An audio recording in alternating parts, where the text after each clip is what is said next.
I'm the Research and Development Manager for Open Research at the Publishing Group and Palgrave Macmillan. So this afternoon I have my Palgrave Macmillan, which is to say my Humanities and Social Sciences hat on. So Palgrave was one of the first publishers, in fact the first major Humanities and Social Science publisher, to offer an open access model for scholarly books. We announced it almost 2 years ago, so we now have a little bit of evidence, a little bit of insight into how that process has been going, so I'm just going to share that with you. We also, earlier this year, launched a trial of open peer review for books. While that wasn't explicitly linked with open access, it does have obvious affinities with open access, so I'm going to tell you a little bit about that trial and some of the things we found. So Martin's given a very helpful overview of the various models. We work on the open access publishing charge, the book processing charge for books model. This means that we give the book all the same editorial, production and marketing attention that it would expect for a traditional book, but we make every version of the book open access, the PDF, the EPUB, the Kindle version, and we license it under CC BY as default. We make print versions available at cost, because print doesn't really work with open access, and we don't subsidise open access through sales of alternative formats or through secondary revenues. We felt that this was the only way to ensure that we had a sustainable version of open access for scholarly books. We recognise that for books, open access is very much at an experimental stage. There are a lot of different models being used at the moment, and I think that's a good thing. It gives authors a variety of choices, but we wanted to make sure that authors had a fully open access option. It's transparent, our charges are associated with the true costs of publishing. To come up with our APCs, we assigned every cost to title level. It's not a number we plucked out of the air, it's worked up from the ground up. And I suppose we feel that relying on print revenues in a world that is moving towards digital, I don't disagree with Martin about the importance of the codex and about the fact that we don't yet have a good digital alternative to that, but nevertheless that is the trajectory of academic publishing, and to artificially downplay the cost of publishing a book and by subsidising it with print revenue seems to us a dangerous thing for the future. So that's why we chose this particular model. We announced it in January 2013, and we published our first open access book in November of last year, so almost a year ago. Since then, we've published 3 open access monographs. One open access Palgrave Pivot, that's our short form. It's sort of between a book and a journal article, 30 to 50,000 words. And one hybrid open access chapter, so that's an open access chapter in a book that is otherwise closed access. And I'll talk a little bit more later about the problems in doing that and the difficulties. We've worked quite hard to get open access into our workflows, so our book editors will now talk about open access when they're out commissioning.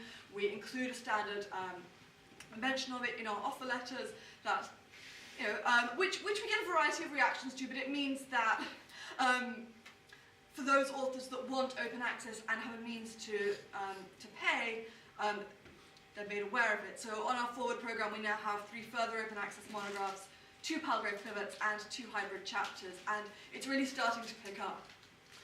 One interesting thing is actually the subject spread. So Palgrave publishes across the humanities and the social sciences and business. Of the books that we've published so far, 3 of the books and the chapter were all on our humanities list. I realise this is a very small and somewhat anecdotal sample, but I think it shows something about where the interest in open access lies, and the desire amongst humanities scholars for open access options. In terms of funding, there are other routes from the Wellcome Trust, though Wellcome have obviously been influential.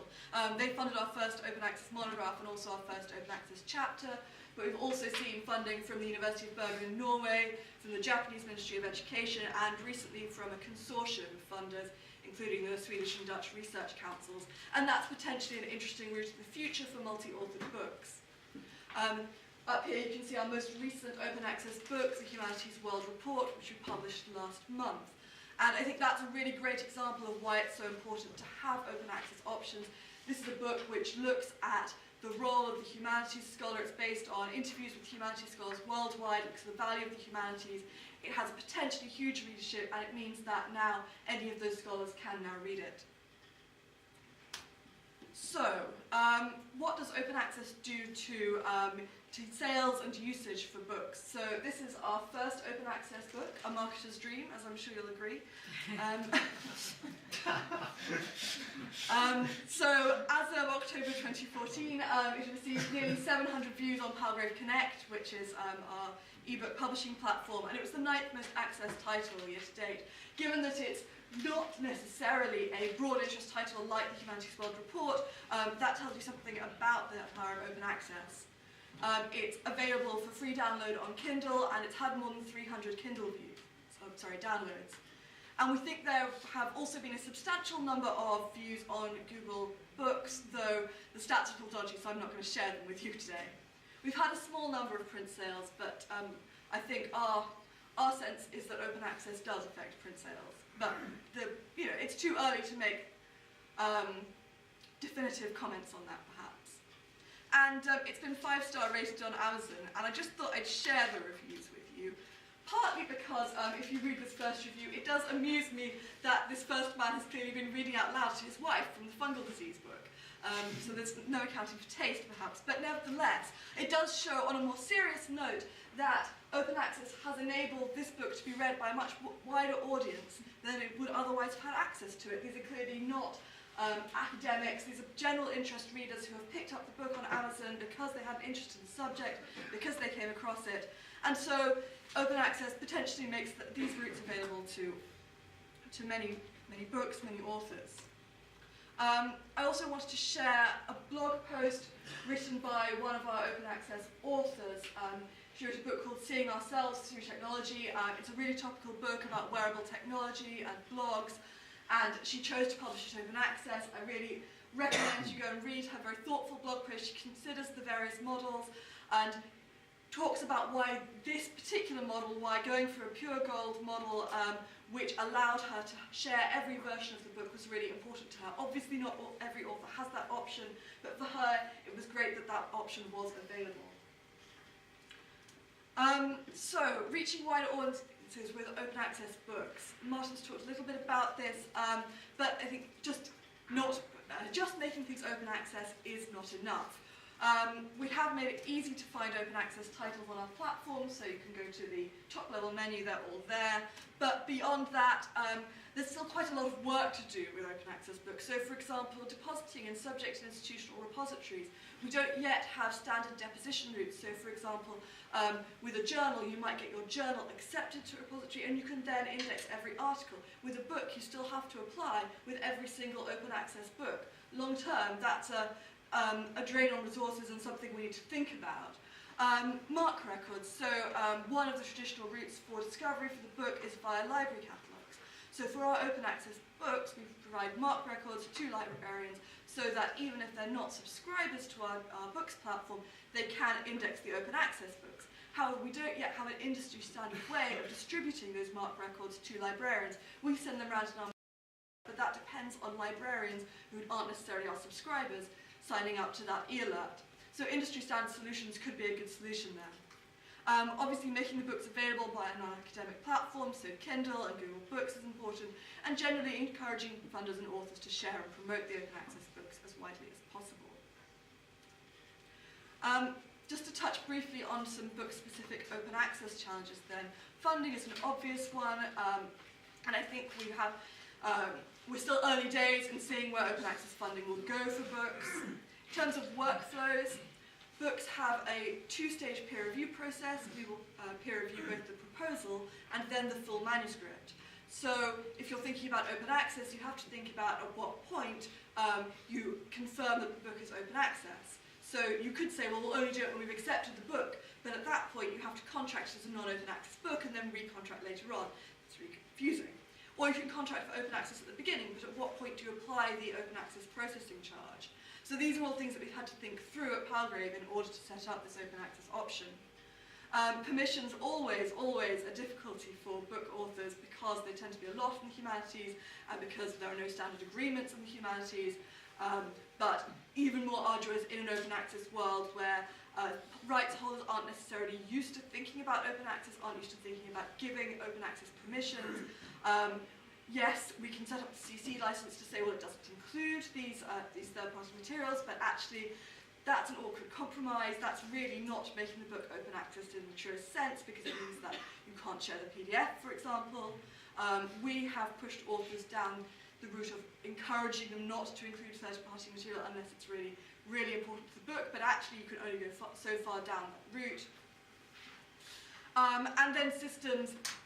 We've had to do a lot of tweaking to our systems to allow for open access, to tag books up as open access, and hybrid chapters proved a particular challenge. So in order to release this hybrid chapter, we actually had to release it as a mini book.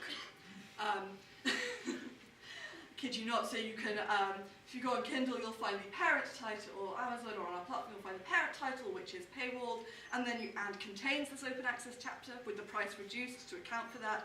And you'll also find this separate chapter book so that you can access this. So, still early days, still figuring out how to make all the systems work, but an exciting time as well, I think. And in the spirit of exciting times, I wanted to share with you Palgrave's open peer review trial. So, open peer review is something which has a natural affinity with open access, because as soon as you've made the material, as soon as you're saying that you're going to make the material open access later on, it makes it easier to share it earlier in the review process without necessarily endangering sales of the book. So with that in mind, we launched this trial. It ran for 6 weeks earlier this year.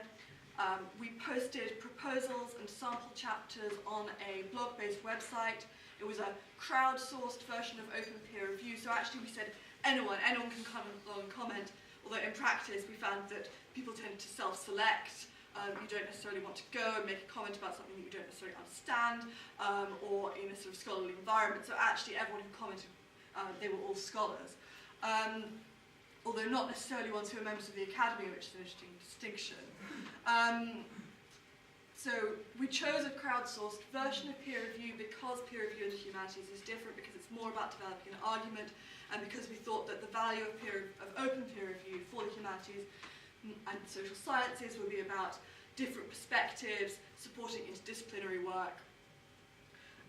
For this reason also, open peer review took place after the initial review of proposals, while authors were writing books. So the idea was that to supply additional feedback, so typically at this point authors would have written a proposal and 1 or 2 chapters, so as they're writing the remaining chapters we invited comment on the proposals, on introductions, and with a focus on trying to develop the works rather than gatekeeping, because we'd already committed to publishing them. So what happened? So 10 books in the trial. There were 14 open reviews posted, and 6 of the books received at least 1 review. We encouraged the authors involved in the trial to respond, and at least 29, at least half of them did. So we had 29 reviews or comments in total, including those from our authors and from Palgrave editorial staff. So the most reviewed proposal was one in our economics list, Creating Economic Growth, Lessons for Europe, which received 6 open reviews. So as you can see, most of them actually received quite low numbers.